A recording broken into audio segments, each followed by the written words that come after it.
6 декабря в актовом зале в ГИКа прошел просмотр картины «Прах» американского кинорежиссера Милчо Манчевски, а затем состоялась творческая встреча с автором фильма, на которой он рассказал о том, как проходили съемки и чем следует руководствоваться при выборе актеров на ту или иную роль. Режиссер отметил, что изначально на работу его вдохновил сценарий. Все 6 лет были потрачены на подготовку к созданию фильма.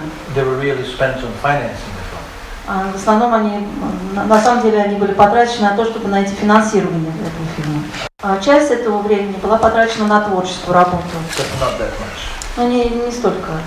Милчо Манчевски ответил на вопросы студентов.